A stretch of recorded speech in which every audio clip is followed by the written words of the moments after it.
नमस्कार। Welcome to world geopolitics. आज के समय इंटरनेट पर एक मीम बहुत तेजी से वायरल हो रही है। कहा जा रहा है कि जब पूरी दुनिया में दिवाली जैसी स्थिति है, युद्ध, संकट और टकराव की आग जल रही है, तब भारत होली मना रहा है। मिडिल ईस्ट में हालात बेहद तनावपूर्ण हैं। इजराइल और यूनाइटेड स्टेट्स की स्ट्राइक्स के बाद ईरान में अब तक लगभग 780 लोगों की मौत हो चुकी है।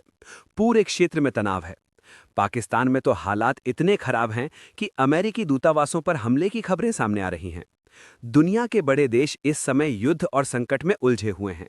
लेकिन इसी बीच भारत चुपचाप एक ऐसी चाल चल रहा है जो आने वाले दशकों की ऊर्जा राजनीति बदल सकती है। क्योंकि भारत ने अभी-अभी कनाडा के साथ एक landmark uranium supply deal sign कर दी है।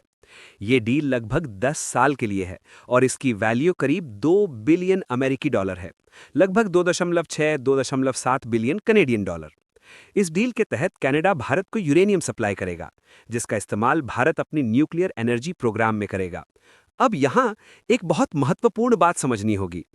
कनाडा दुनिया के उन कुछ देशों में से है जो यूरेनियम एक्सपोर्ट बहुत सीमित देशों को ही करता है।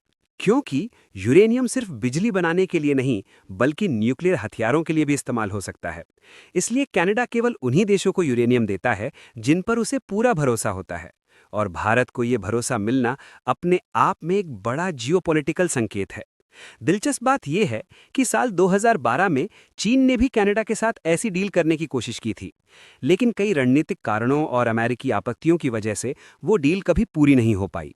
लेकिन अब वही यूरेनियम भारत को मिल रहा है और इसी वजह से ग्लोबल टाइम्स और चाइना डेली जैसे चीनी मीडिया संस्थानों ने इस पूरे घटनाक्रम पर विस्तार से रिपोर्टिंग की है।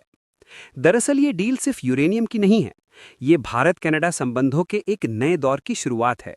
कुछ समय पहले तक जस्टिन ट्रूडो की सरकार के दौरान भारत और कनाडा के रिश्ते बेहद खराब हो चुके थे।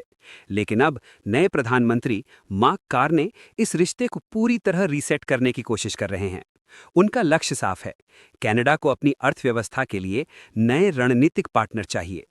आज भी कनाडा का सबसे बड़ा ट्रेड पार्टनर यूनाइटेड स्टेट्स है। लेकिन कनाडा अब ये समझ चुका है कि किसी एक देश पर अत्यधिक निर्भरता भविष्य में आर्थिक जोखिम बन सकती है। इसलिए कनाडा अब ट्रेड और ऊर्जा सहयोग को डाइवर्सिफाई करना चाहता है। और यहाँ पर भारत सबसे बड़ा अवसर बनकर सामने आ रहा है। अभी भारत और कनाडा का व्यापार करीब 8 बिलियन डॉलर के आसपास है। लेकिन दोनों देशों का लक्ष्य है कि इसे 2030 तक 50 बिलियन डॉलर तक पहुंचाया जाए।